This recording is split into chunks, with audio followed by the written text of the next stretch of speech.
Hey everybody, welcome to the 140th episode of Primo NUTMEG. I'm your host, Steve. Today it's my honor and privilege to have Matt Taibbi on the show.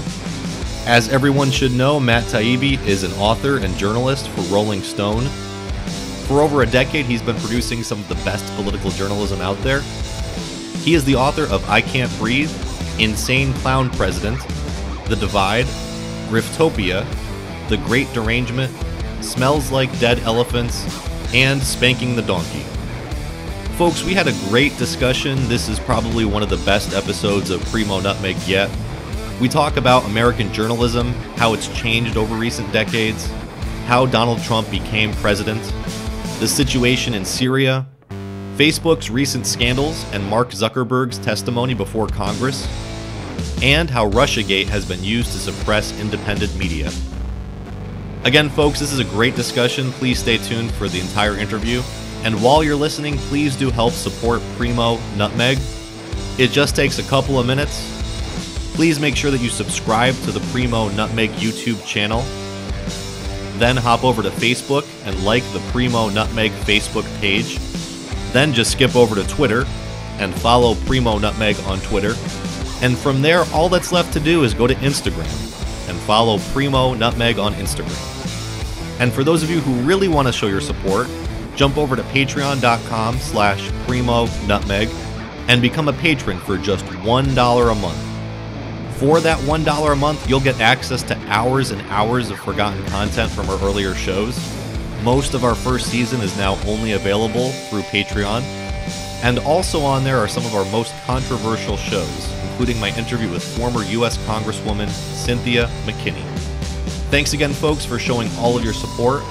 And now, without any further ado, here's my interview with Matt Taibbi. Matt Taibbi, welcome to Primo NUTMEG. Thanks for having me on. Absolutely. This is a real honor for me. Just so you know, I've been following you for a long time. I'd have to say that you're my favorite journalist. Your articles are always very insightful and entertaining. I've also, absolutely, I've also seen you make a lot of really great appearances over the years as well. I remember specifically during the Bush years seeing you on Real Time with Bill Maher a lot. Have you been on that show recently? I haven't, not for probably a year and a half, I don't think. I did a lot of work for them during the 2008 presidential campaign, but I haven't been back in the show as much recently. And I do also want to mention, I've been reading your most recent book, I believe it's your most recent book, Insane Clown President, and I just have to say that's, again, very insightful and very entertaining, and I think that probably is, for me at least, the definitive book about the 2016 election. I imagine that book had to be a lot of fun to write as well. It's funny, it almost wasn't even a book because really what it is a compilation of campaign trail reports. And when the election ended the way it did, I had kind of the unique experience of only covering the Republicans. So I spent a lot of time trying to hash out the question of why Trump was winning. And so we figured kind of on the fly that it would be a good idea to put all that together and add a little bit of new material and make it a book that was sort of roughly about why Trump happened. It's such an interesting and crazy topic, and there are going to be so many Trump books, but that was definitely among the things that I've ever covered. That was one of the more interesting ones. And you also do, in the beginning of that book, in the introduction, you do refer back to another book that you wrote, The Great Derangement. And you return to this theme a lot where it seems like, you're saying that we all kind of have our own different realities now. There's different factions within American political culture that have their own information sources, and we can't even find common ground for facts to even discuss. And that's why, we're so profoundly divided. And I think that's very interesting. But what I also get from your writing is that the mainstream American media, who used to be the source of our facts, they kind of shot themselves in the foot. They kind of became unreliable. And because of that, we now have no common ground for facts. Is that an accurate reading of what your position is? Yeah, I think so. And this is a complicated thing to talk about, and I do talk about it in the book a little bit. I have, again, a kind of an odd perspective on this because I grew up in the media. My father was a television reporter. My earliest memories were a little bit like the movie Anchorman. My dad was one of those 70s news reporters with funny facial hair and everything. So it's seen kind of the evolution of the news business over the course of, my 40, 80 years on Earth. And it's gone through a lot of changes. One of the huge ones had to do with class. And it's not something that we really talk about a lot, but I would say prior to the late 70s, early 80s, until All the President's Men came out, until Woodward and Bernstein became like these big rock stars of journalism. Journalism was kind of more of a trade than a profession. There were a lot of people who went into it who would otherwise have been plumbers or, repair people, or it might have been merchant marines. So it wasn't until Watergate and Robert Redford and Dustin Hoffman played, the guys from the Washington Post, that suddenly all these particularly upscale white kids who had a little bit of money and went to good schools suddenly wanted to become journalists. And so there was a huge difference in who the journalists were. When I was a kid, they were mostly, I would say, like sort of working class men and women who had a natural antipathy for people in power. And by the time I got into the business, and I'm kind of representative of this myself, because I'm the son of a relatively upscale family, and I went into it because my heroes were people like Hunter Thompson. But all of a sudden, there were lots of people who went to Ivy League schools who became journalists. And their motivation for doing the job was completely different. They were very much motivated by wanting to be near power and to be able to have a beer with people who were going to be presidential candidates. And this created I think, probably the precondition for 2016, which is this feeling among people that the press is not on our side. They are part of the Washington elite. We hate them. We're going to vote against them. And Trump took full advantage of that. And I know it's a drawn out answer, but it's an important thing that people don't talk about. No, and I agree. I think that was really a major factor of the success of Donald Trump, was that he broke all the rules, right? Because you're not supposed to be able to say certain things, and you're supposed to apologize in front of everybody. And, there's a script for how you're supposed to run for president. And Donald Trump ran against that script and against the media who really promulgated that script. So, yeah, I mean, I think personally 2020 is going to be an interesting election just because I don't know who the Democrats are going to nominate. I know that you also cover the Democrats a little bit in your book. You talk about Bernie Sanders. And, obviously the Democrats had really kind of a civil war, which also was kind of the backdrop to this whole Russiagate narrative, was the way that Bernie Sanders was treated by the DNC. So it's going to be really interesting to see what happens with the Democrats in 2020. Do you have any kind of predictions or just kind of early insight on how the party establishment might be dealing with the Bernie Sanders phenomena? Well, I've written a lot about this, and I've taken a lot of criticism for this. My take on what happened with the Democrats in 2016 is, first of all, we often hear, oh, well, they won the popular vote, so they really shouldn't feel all that bad. Well, the reality was they were running against a candidate whose negatives were in the 60s. I mean, this vote shouldn't have been within 20%. I think if they had a halfway decent candidate, if they had any sense of the electorate, they would have won this thing running away.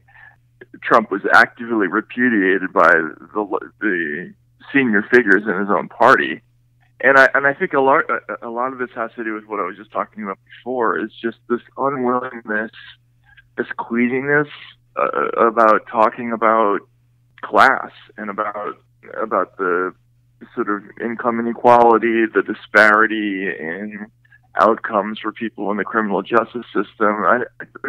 The people who run elections in this country, who are kind of the kingmakers in the donor class, they're completely out of touch with what's going on with ordinary people out there. They don't know how broke everybody is. They don't realize how furious people are and how unwilling they are to kind of listen to the same old kind of promises about things.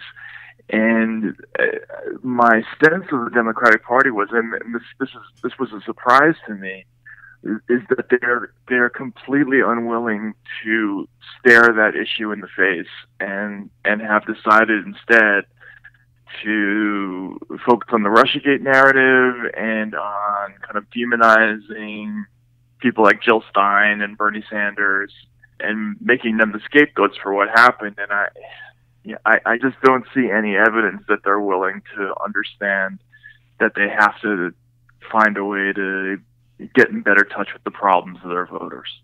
So I did want to discuss the big news from Friday, and that is that the United States, along with the UK and France, bombed Syria. This, of course, is the second time that Trump has bombed Syria. He did it almost exactly 1 year ago, and it was for the same reason that the Syrian government supposedly used chemical weapons against their own people. You recently wrote an article entitled, "If We're on the Brink of War, the Fault is Ours, Not Trump's or Bolton's." Could you maybe just explain what the rationale was behind that article, and also just what your initial response is to the bombing that took place on Friday? I guess this is sort of a larger thing that I'm struggling with being in the media business in general, is that, you know, there's now, whenever there's a problem, we just want to point fingers at Donald Trump and make him the embodiment of all the problems. And with this particular issue, especially, where Donald Trump has been encouraged by people across the political spectrum to engage Assad militarily. Not only that, was talking just 2 weeks ago about withdrawing forces from Syria entirely, which I think is a good thing. I mean, call me naive, but Donald Trump pursuing a military action with a client state of nuclear-armed Russia is the one eventuality that absolutely had to be avoided at any cost, when he became president. And I feel like this is the second time around that he has done this. He's bombed Assad, and he's got nothing really but, there's been a little bit of chirping about did he have congressional authority to do it. Right. But for the most part, people have been very, very supportive of what he's done. And you see people like Michael McFaul saying, I don't often say this, but I agree with what Donald Trump did. And Donald Trump is somebody, he's so reactive to the media that when he sees this, the message is going to prove to him that more bombing he does, the more praise he's going to get. And that scares me a lot. And I think that you note in that article also that 1 year ago when he did the initial bombing, that's when he was getting all of the praise from MSNBC. I believe it was Brian Williams who kept referring to it as beautiful. Yeah, I forget what it was. He was quoting Leonard Cohen, like something about the beauty of our bombs. I forget what the full quote is, but and Fareed Zakaria, I think, also said something along those lines, right? Or that it was when the Trump presidency started. He said Donald Trump became president tonight, and there was a lot of that. I mean, I think this is something that, again, it's a general feature of the press in this country, is that we focus intently on when the parties disagree, but the things that tend to be the most unnerving are the things where they agree. And there is very often consensus that military action and military intervention is the idea in almost 100% of all cases. Like I can't think of a time when Republicans and Democrats were both completely opposed to intervening militarily in a situation. And here, especially when you have Russian, Kontrachniki, these sort of like mercenaries sitting on the other side of the Euphrates River, it's just mind-boggling to me that there isn't more concern and worry about that. And again, Donald Trump getting praise is going to get the message that this is something that if he does in the future, that he's going to be praised for more. And actually, I've seen some pretty insane opinion pieces about it and comments on social media where people are saying, this was a limited strike. There's still this narrative that happened a year ago that Trump told Putin beforehand because Trump's really secretly in league with Putin, so it wasn't really that significant. So it's kind of insane. It's it makes you wonder what will be sufficient evidence to them, or what will be just a sufficient reality to them. Is it thermonuclear warfare? I mean, what is the end game here? Yeah, I don't know, and the problem is it's completely plausible that Donald Trump is hypersensitive enough, self-centered enough that he would actually order the destruction of towns and the bombing of civilians just to change the political perception that he is in league with Vladimir Putin. That's bad enough already. Right. If you add in the sort of larger picture of,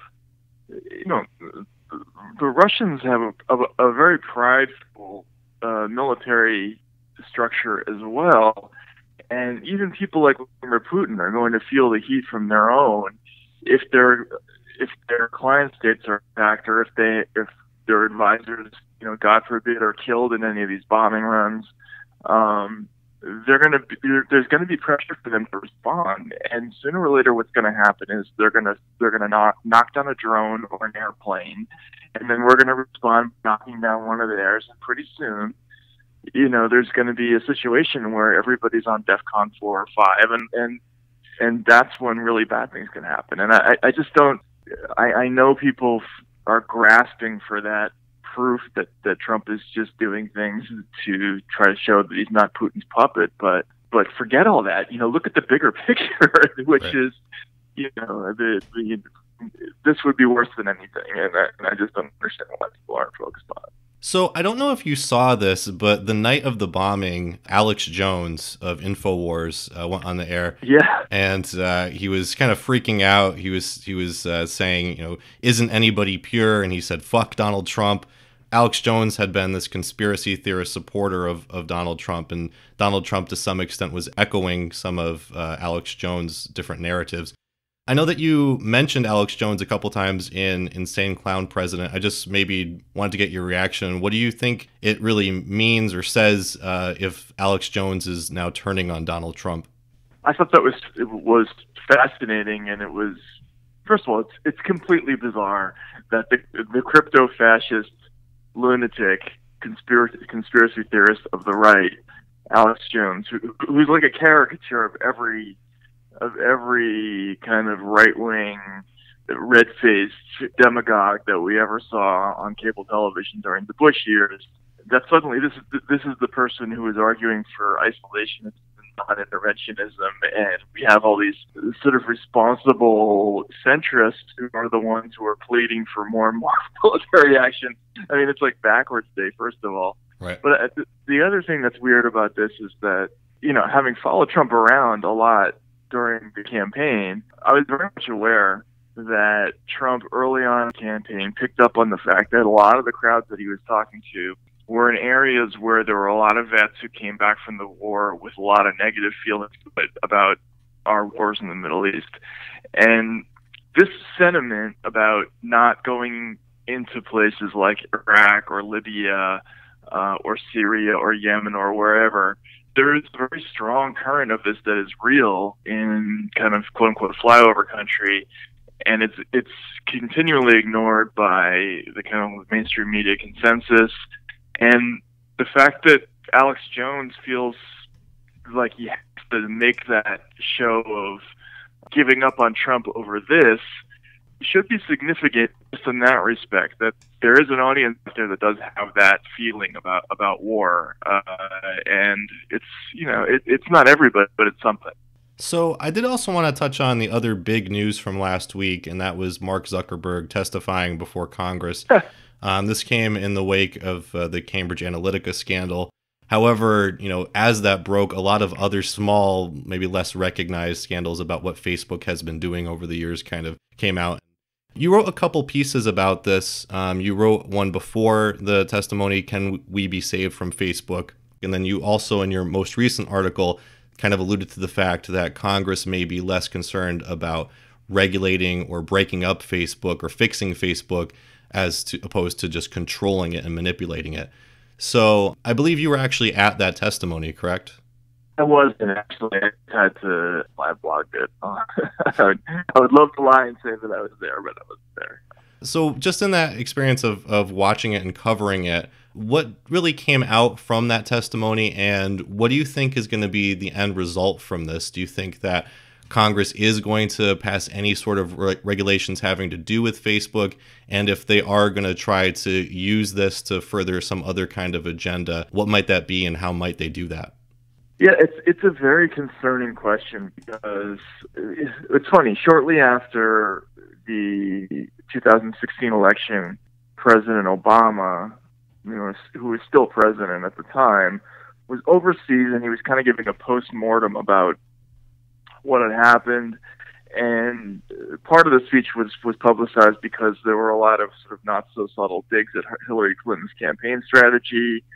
And he talked a lot about how he campaigned in places where he didn't expect to win because he has to show folks that you're trying, et cetera, et cetera. But in that same trip, he talked about how fake news is a problem, and we might have to entertain some kind of institutional response to that, which suggests that they had in mind something like kind of a governmental fact-checking star chamber, right? Which for people in the media business ought to have been a really terrifying thing for even a lame duck president to say out loud, because for all of our flaws in this country, we have had a remarkably vibrant press that has somehow managed to elude very strict government regulation for most of its history. And the idea that this fake news crisis is going to cause either some combination of a government panel or new regulation that is going to force Facebook to put some kind of check next to fact-checked reporting, or drive down less credible, quote-unquote, less credible reporting using their algorithm, or them and Facebook, or them and Google doing it. All of these should be terrifying, I think, to the press, especially to the alternative press, because what's the measurement of reliable media going to be? And that's going to look one way to some people and another way to other people. And that's what I really worried about. Watching that hearing, you heard maybe one Lindsey Graham talking about how this is a company that's too big and maybe needs to be broken up, whereas everyone else was sort of proposing legislative solutions that involved sort of working together with Facebook to fix things, which sounds very ominous to me. For a company that controls 45% of the news distribution in this country, along with Google, it's over 70%.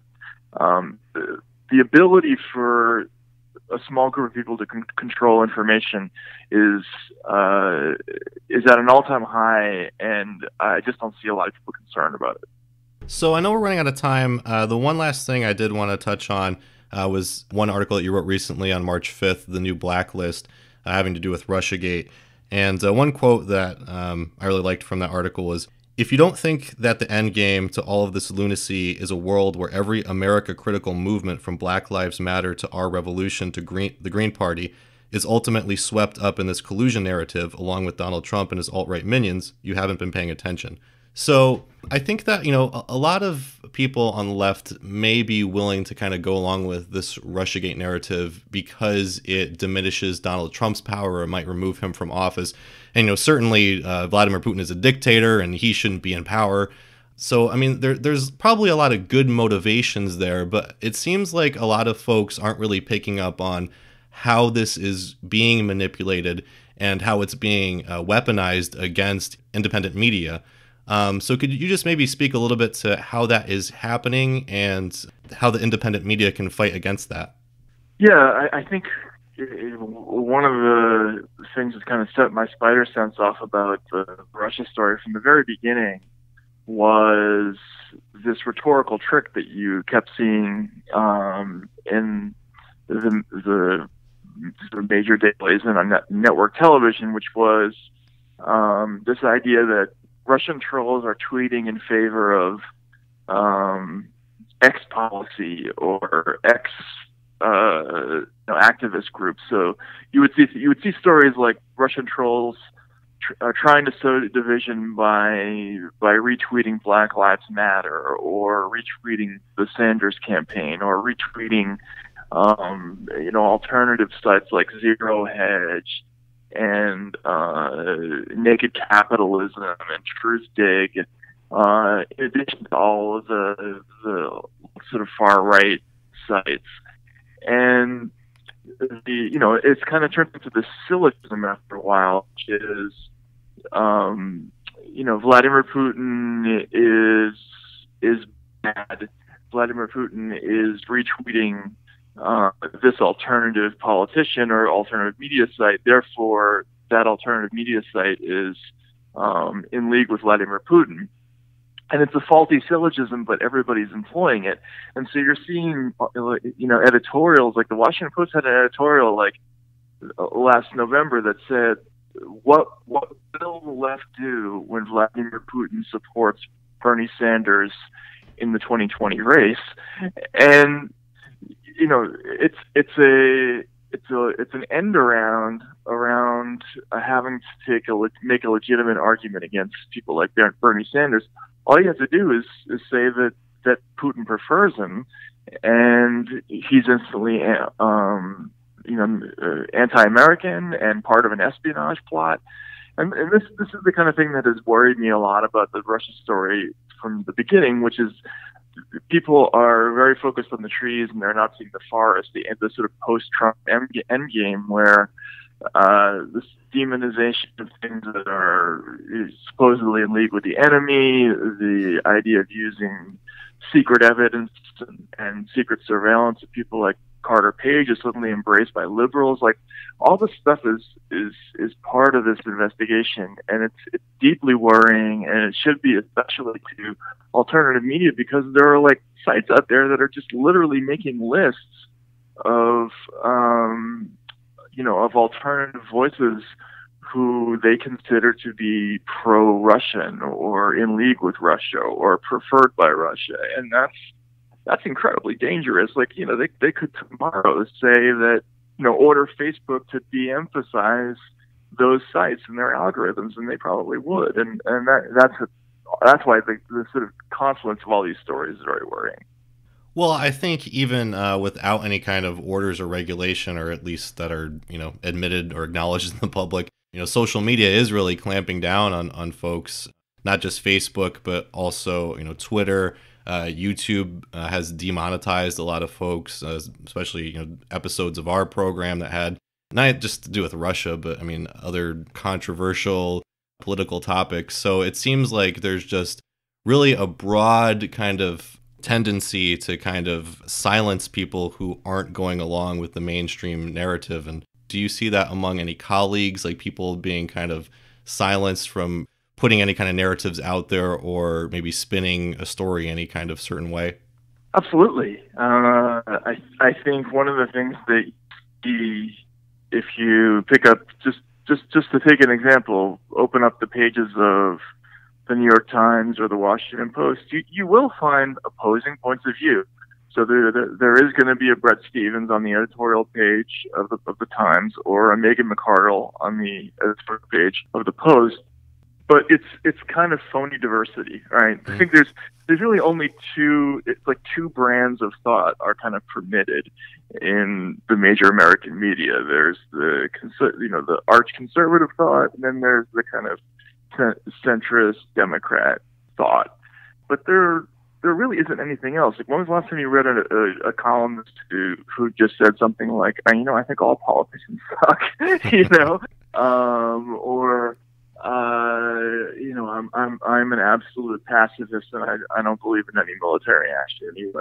There's a whole range of thoughts that just people aren't exposed to because they've become conditioned to the idea that our political experience is completely binary, and there's only two ways of looking at things. And for me, that's one of the reasons why not voting at all continues to be the overwhelming favorite of voters in this country.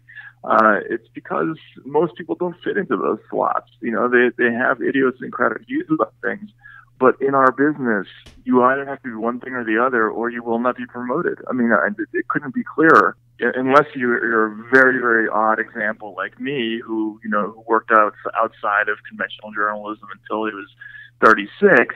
You're just not going to rise within the business unless you fit into one of those two slots, and that is anti-intellectual and bad. Yeah, it actually kind of reminds me of a Noam Chomsky quote where he says, the way that you really control information is you draw the lines around what is acceptable debate, and then you encourage very vigorous debate within that box. Exactly. So exactly, and he's exactly right about that. That thesis that that he and Edward Herman wrote in Manufacturing Consent, which is all about sort of appearance of free dialogue, is sort of the foundation of the central media illusion in this country. Because we see people arguing on TV, because we see people arguing on Twitter and online, we think that there's a vigorous, healthy intellectual debate going on, whereas in reality, it's been that the parameters have been artificially narrowed, and most people aren't even exposed to a whole range of other ideas, and that's especially when it comes to mostly the military interventionism, that kind of stuff. That's where the biggest taboos come in, and yeah, you're absolutely right. So Matt, again, I have recently been enjoying Insane Clown President. I've also enjoyed Smells Like Dead Elephants, Griftopia. Are you currently working on a book? I am. I've got a cool thing coming out soon. I'm co-writing this thing called The Business Secrets of Drug Dealing. It's actually a novel, which is sort of a new thing for me. I've never been in the realm of fiction, but my co-author, who's anonymous, a sort of ex-criminal, let's put him that way, who has a really interesting story to tell, and so I've been kind of working on this kind of book about life, outlaw life in America, and it's kind of fun. It's coming out in a site called Substack later this month. So awesome. Yeah, it should be fun. I think a lot of people will enjoy it. Well, Matt Taibbi, again, it was an honor to have you on the show. You are my favorite journalist. I love reading everything that you write. I personally buy Rolling Stone just to read your articles. So thank you very much for being on the show. It truly was an honor, and hopefully we can have you back at some point in the future. Absolutely. Just let me know anytime. Thank you so much for having me on.